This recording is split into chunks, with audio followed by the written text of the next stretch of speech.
Class 12th, book Flamingo. Lesson number 1, The Last Lesson, अंतिम अध्याय, written by Alfonso Daudet. Alfonso Daudet ये एक French novelist हैं और इन्होंने बहुत छोटी छोटी स्टोरीज़ लिखी हुई हैं। 1870 और 71 के बीच में जो युद्ध हुआ था फ्रांस और प्रूसिया के बीच में, इसके बारे में ये लेसन है। द लास्ट लेसन ये स्टोरी है।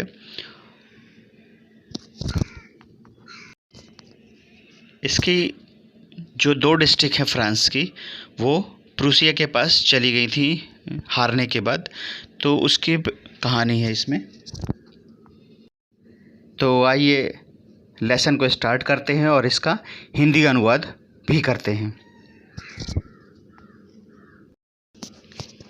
I started for school very late that morning and was in great dread of a scolding, especially because M. Hamill had said that he would question us on participles, and I did not know the first word about them.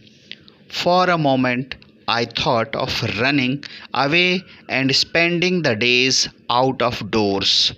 It was so warm, so bright. The birds were chirping at the edge of the woods, and in the open field back of the sawmill, the Prussian soldiers were drilling. It was all much more tempting than the rule for participles, but I had the strength to resist and hurried off to school. When I passed the town hall, there was a crowd in front of the bulletin board. For the last 2 years, all our bad news had come from there. The lost battles, the draft, the orders of the commanding officer, and I thought to myself without stopping, what can be the matter now? उस दिन मैं प्रातः school के लिए बहुत देर से निकला और मुझे डांट पड़ने का बहुत डर लग रहा था, और विशेष रूप से इसलिए कि एम हेमल जो हमारे शिक्षक हैं ने कहा था कि वह पार्टिसिपल्स के बारे में हमसे प्रश्न पूछेंगे।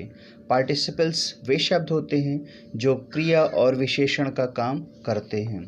थोड़ी देर के लिए तो मेरे मन में विचार आया कि वहाँ से भाग जाऊँ और पूरे दिन स्कूल के बाहर ही अपना समय व्यतीत कर दूँ।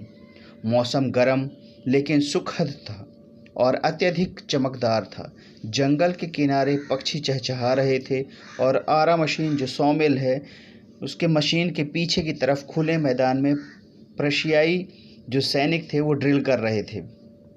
यह सभी पार्टिसिपल्स के नियमों की अपेक्षा ज़्यादा आकर्षक लग रहा था, लेकिन मुझ में इसका विरोध करने की शक्ति नहीं थी और तेज़ी से मैं स्कूल की तरफ चल दिया। जब मैं शहर के हॉल से गुजरा तो वहाँ पर सूचना पटल के सामने लोगों की भीड़ लगी हुई थी। पिछले 2 वर्षों से हम लोगों के पूरे बुरे समाचार वहीं से आ रहे थे। हारी गई लड़ाइयों के समाचार, सैनिकों की भर्ती के समाचार, कमांडिंग अधिकारियों के जो आदेश का समाचार, और मैं बिना रुके सोचा अब क्या बात हो सकती है। Then as I hurried by as fast as I could go, the blacksmith watcher who was there with his apprentice reading the bulletin called after me, "Don't go so fast, bub. You will get to your school in plenty of time." I thought he was making fun of me and reached M. Hamill's little garden all out of breath. Usually, when school began, there was a great bustle, which could be heard out in the street. The opening and closing of desks, lessons repeated in unison, very loud, with our hands over our ears to understand better, and the teacher's great ruler rapping on the table. But now it was all so still. I had counted on the commotion to get to my desk without being seen. But of course, that day everything had to be as quiet as Sunday morning. Through the window, I saw my classmates already in their places and M. Hamel walking up and down with his terrible iron ruler under his arm. I had to open the door and go in before everybody. You can imagine how I blushed and how frightened I was. But nothing happened.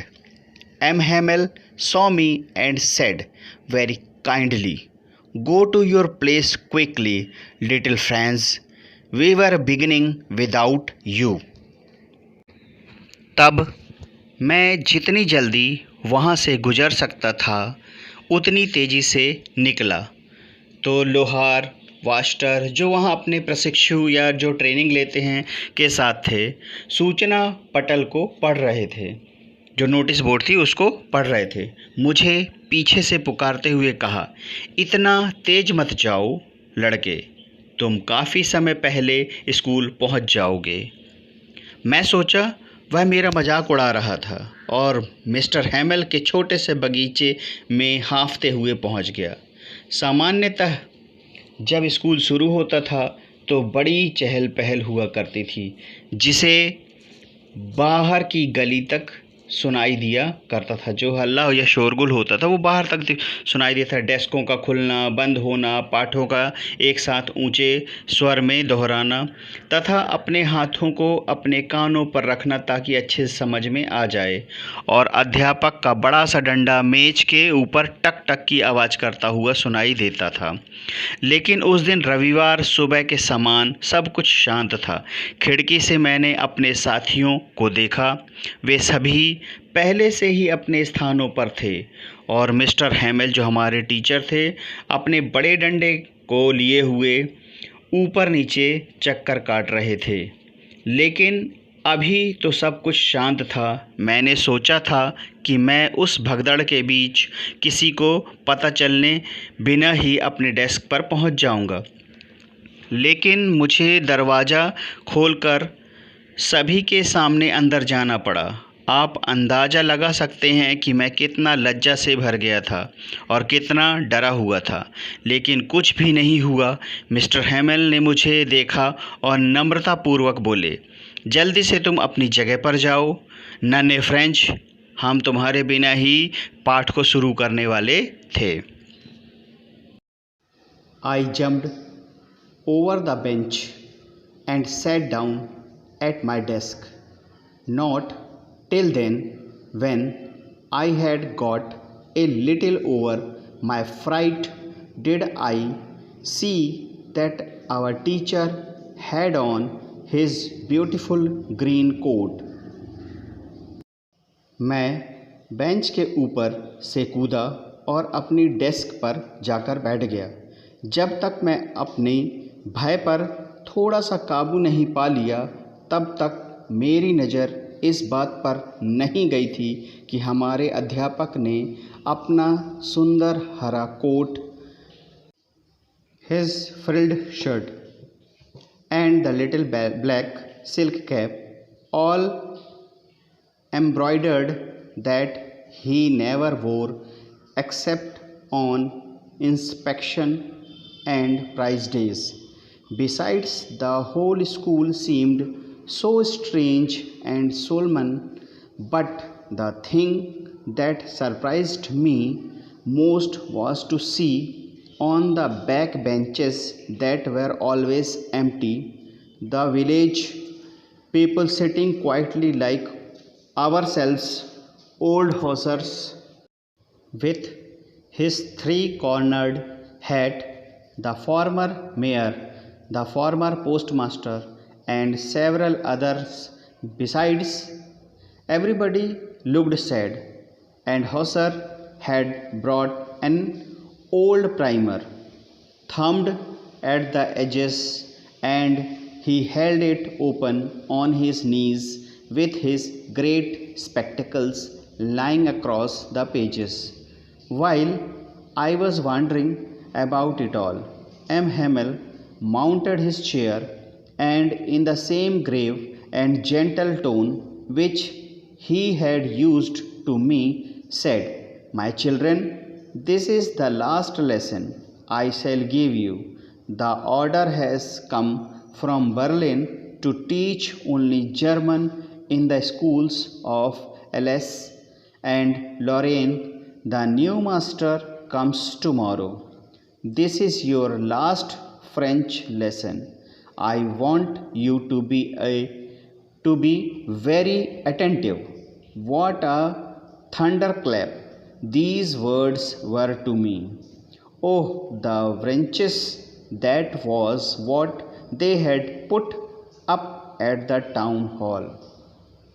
अपनी झालरदार कमीज और छोटी सी काले रंग की टोपी पहने हुए थे, जिस पर पूरी कढ़ाई की हुई थी, जिसे वह इंस्पेक्शन और पुरस्कार वितरण वाले दिनों के अतिरिक्त कभी नहीं पहनते थे। इसके अलावा पूरा स्कूल बहुत अजीब और गंभीर सा लग रहा था। लेकिन जिस बात से मुझे सबसे अधिक हैरानी हुई वह यह देखकर कि पीछे वाली बेंचों पर, जो हमेशा खाली रहा करता था, गांव के लोग हमारी तरह ही शांत बैठे हुए थे। अपना 3 कोने वाला टोपी पहने हुए बूढ़ा हाउसर, पूर्ववर्ती मेयर और जो पुराने पोस्ट मास्टर थे, और इसके अतिरिक्त अन्य लोग जो वहाँ के थे, प्रत्येक व्यक्ति उदास दिख रहा था तथा हाउसर एक पुराना प्राइमर लेकर आया हुआ था जो किनारों पर अंगूठे के निशानों से गंदा हो गया था, और उसने इसे खोलकर अपने घुटनों के ऊपर रखा हुआ था और उसका बड़ा सा चश्मा इसके पन्नों के आर पार रखी हुई थी। जब मैं इन सब के बारे में आश्चर्यचकित हो रहा था, तब मिस्टर हेमल अपनी कुर्सी पर बैठ गए और उसी गंभीर और कोमल स्वर में बोले, "मेरे बच्चों, यह अंतिम पाठ है जो मैं तुम्हें पढ़ाऊंगा। बर्लिन से आदेश आया है कि अल्सेस और लॉरेन के स्कूलों में केवल जर्मन भाषा ही पढ़ाई जाएगी। नए मास्टर कल आएंगे। यह आपका फ्रांसीसी भाषा का आखिरी पाठ है। मैं चाहता हूँ कि तुम सभी लोग ध्यान से सुनो।" ये पूरे शब्द मेरे लिए बिजली की गर्जना के समान थे। ओह, वे दुष्ट लोग! यह बात थी जो उन्होंने टाउन हॉल पर लगा रखी थी। My last French lesson. Why I hardly knew how to write. I should never learn any more. I must stop there then. Oh, how sorry I was for not learning my lessons, for seeking birds, eggs, or going sliding on the shore. My books that had seemed such a nonsense a while ago, so heavy to carry. My grammar and my history of the saints were old friends now that I could not give up, and M. Hamel, too. The idea that he was going away, that I should never see him again, made me forget all about his ruler and how cranky he was. Poor man! It was in honor of this last lesson that he had put on his fine Sunday clothes, and now I understood. मेरा अंतिम फ्रांसीसी भाषा का पाठ। क्यों, मुझे तो लिखना भी मुश्किल से आता था। मैं कभी और कुछ अधिक नहीं सीख पाऊंगा। तब तो मुझे वही बंद कर देना चाहिए। ओह, मुझे कितना दुख हो रहा था कि मैं अपने पाठों को याद नहीं करता था। पक्षियों के अंडे ढूंढता रहता था या सार नदी पर घूमने के लिए चला जाता था। मेरी किताबें जो कुछ पल पहले ही मुझे सिर दर्द लगा करती थीं, उठाने में भारी लगती थीं। मेरी व्याकरण की पुस्तक और मेरी ऋषियों के इतिहास वाली पुस्तक अब मुझे मेरे पुराने मित्र लग रहे थे, जिन्हें मैं छोड़ नहीं सकता था। और मिस्टर हेमल भी उनके बारे में यह विचार कि अब वह जा रहे थे और मैं उन्हें फिर कभी देख नहीं पाऊंगा। इस विचार से मैं उनके रूलर के बारे में सब कुछ भूल गया और यह बात भी थी कि वह कितने बुरे स्वभाव वाले हुआ करते थे। बेचारे व्यक्ति। यह उनके आखिरी पाठ के सम्मान में था कि उन्होंने अपने रविवार के दिन वाले अच्छे वस्त्र पहने हुए थे तथा मैं अब समझ गया था। Why the old men of the village were sitting there in the back of the room? It was because they were sorry too. That they had not gone to school more. It was their way of thanking our master for his 40 years of faithful service and of showing their respect for the country that was theirs no more. While I was thinking of all this, I heard my name called. It was my turn to recite. What would I not have given to be able to say that dreadful rule for the participle all through, very loud and clear and without one mistake, but I got mixed up on the first words and stood there holding on to my desk by heart beating and not daring to look up. अब मैं समझ गया था कि गांव के बूढ़े बुजुर्ग आदमी वहाँ कमरे के पीछे की तरफ क्यों बैठे थे। इसका कारण यह था कि वे उदास भी थे, क्योंकि वे ज़्यादातर स्कूल नहीं आते थे।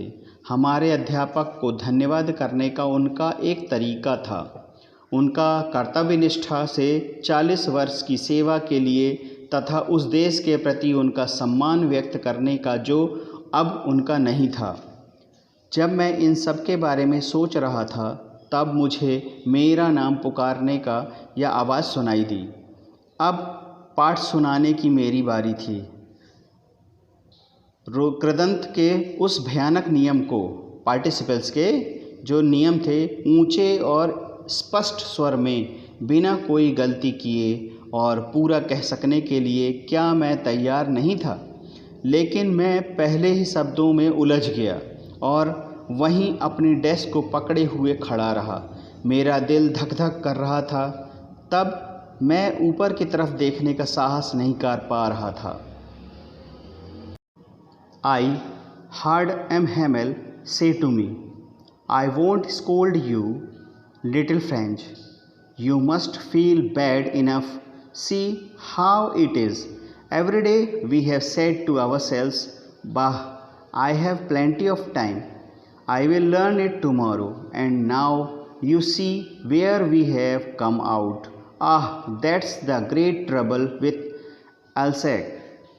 She puts off learning till tomorrow. Now those fellows out there will have the right to say to you, how is it you pretend to be Frenchmen and yet you can neither speak nor write your own language?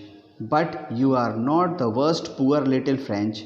We have all a great deal to reproach ourselves with.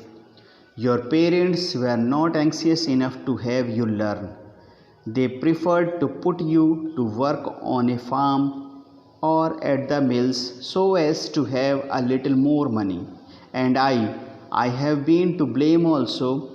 Have I not often sent you to water my flowers instead of learning your lessons? And when I wanted to go fishing, did I not just give you a holiday? Then, from one thing to another, M. Hamel went on to talk of the French language, saying that it was the most beautiful language.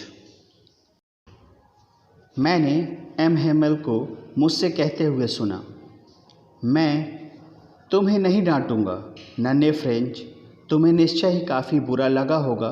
देखो कैसी स्थिति है।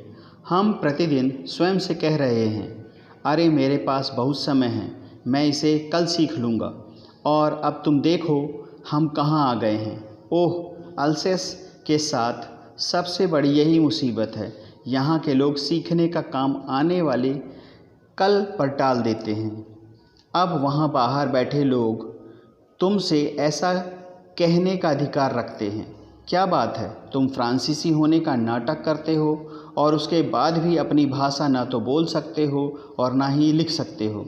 लेकिन बेचारे नन्हे French, तुम बिल्कुल बुरे नहीं हो। हम सबके पास स्वयं को कोसने के लिए बहुत कुछ है। तुम्हारे माता पिता उतना नहीं चाहते थे कि तुम पढ़ो। वे तुम्हें किसी फार्म मिल या आरा मिल में काम पर लगवाना ज़्यादा अच्छा समझते, ताकि आप लोगों को कुछ ज़्यादा पैसे मिल सकें। और मैं भी दोषी रहा हूँ। क्या मैं तुम्हें कई बार तुम्हारे पाठ याद करने की बजाय मेरे फूलों को या बगीचे को में पानी देने के लिए नहीं भेजता था? और जब मैं मछलियाँ पकड़ने के लिए जाना चाहता था तो क्या मैं तुम्हें छुट्टी नहीं देता था? फिर एक के बाद एक दूसरी बात करते हुए मास्टर हेमल फ्रांसीसी भाषा की बात करने लगे, यह कहते हुए कि यह संसार की सबसे अच्छी भाषा थी। The clearest, the most logical, that we must guard it among us and never forget it, because when a people are enslaved, as long as they hold fast to their language, it is as if they had the key to their prison. Then he opened a grammar and read us our lesson. I was amazed to see how well I understood it. All he said seemed so easy, I think too, that I had never listened so carefully, and that he had never explained everything with so much patience.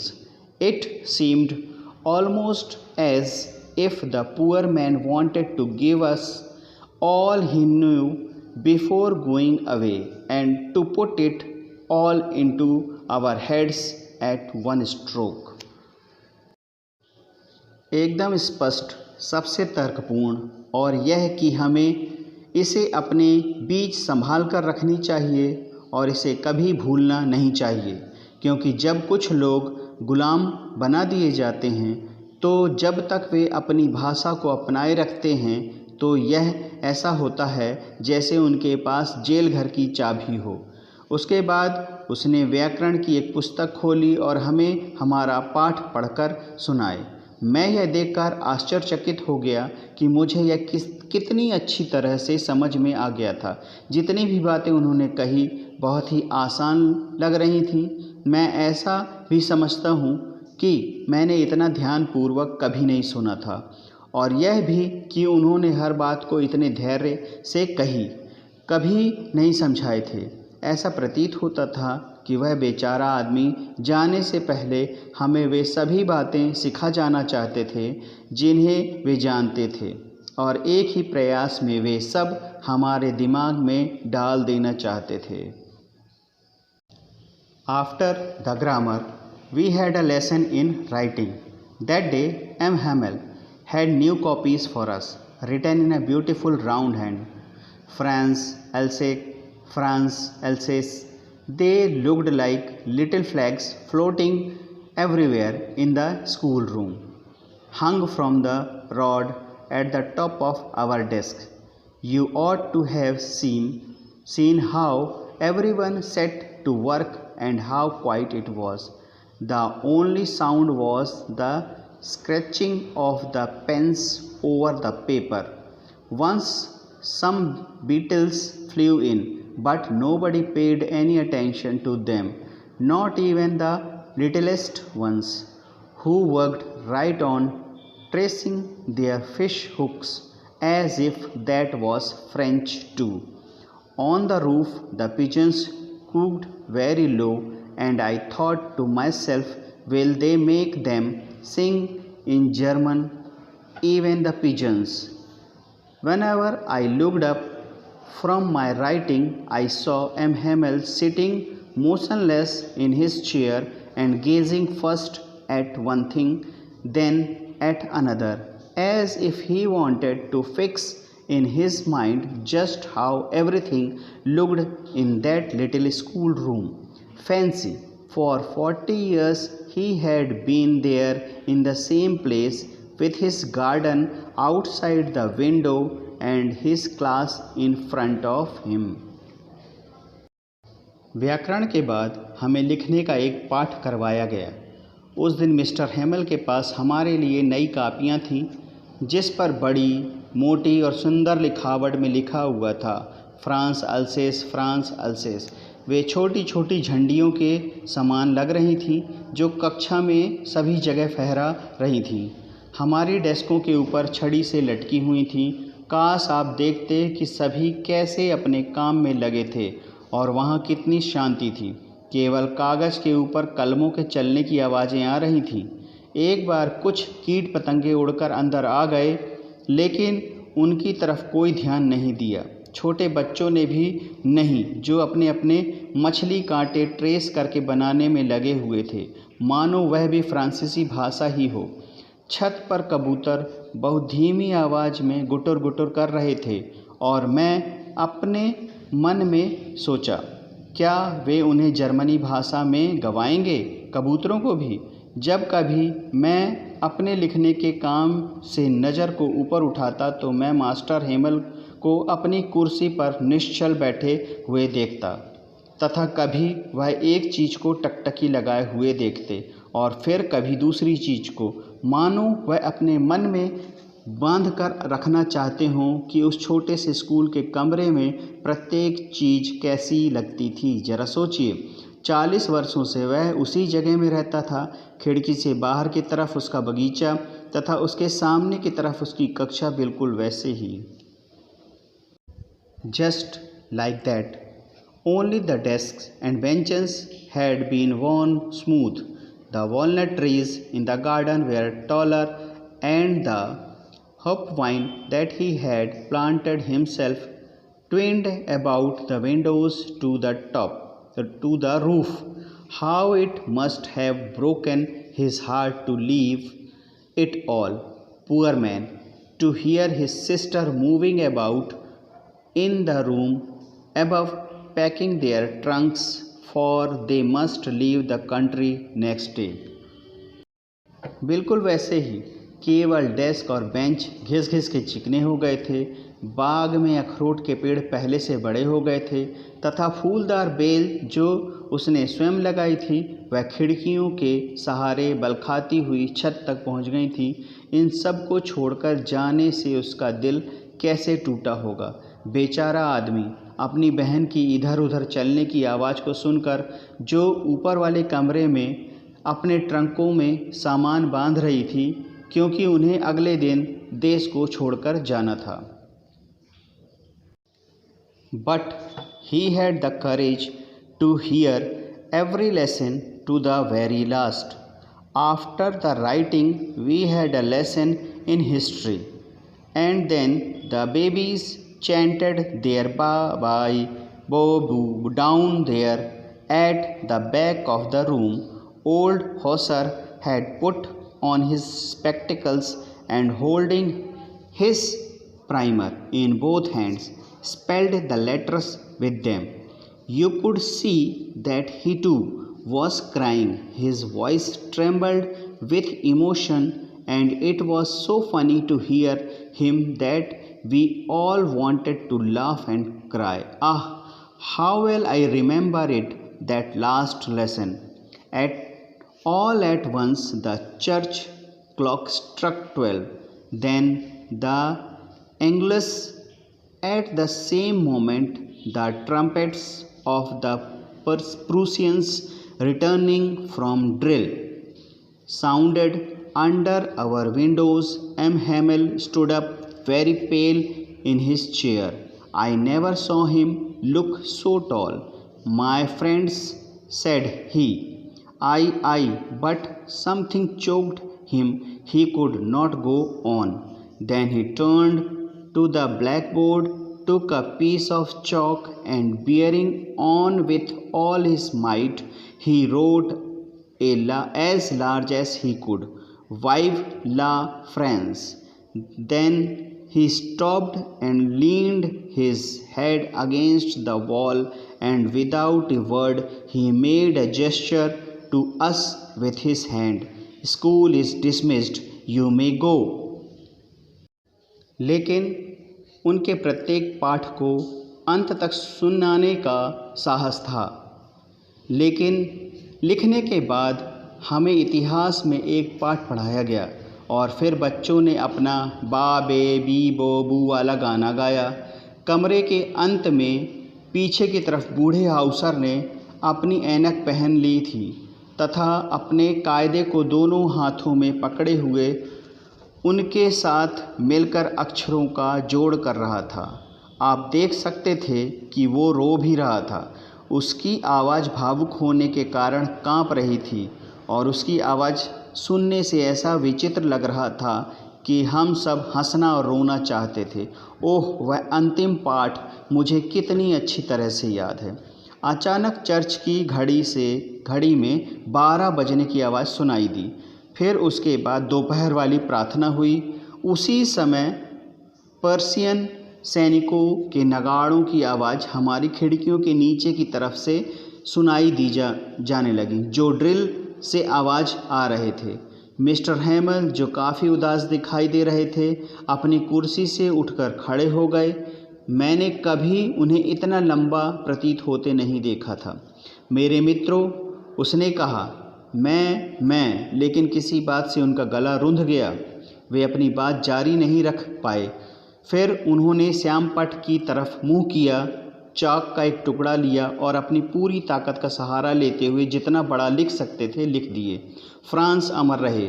फिर वो रुके, अपने सिर को दीवार के साथ टिका लिए और बिना एक शब्द बोले उन्होंने एक हाथ से हमारी तरफ इशारा किया। स्कूल का समय समाप्त हुआ, अब आप जा सकते हैं। ये था हमारे lesson number 1, the last lesson का हिंदी में ट्रांसलेशन। तो सभी बच्चे आप इसको अच्छे से पढ़ करके और समझ करके इस पाठ को अच्छे से समझ लें।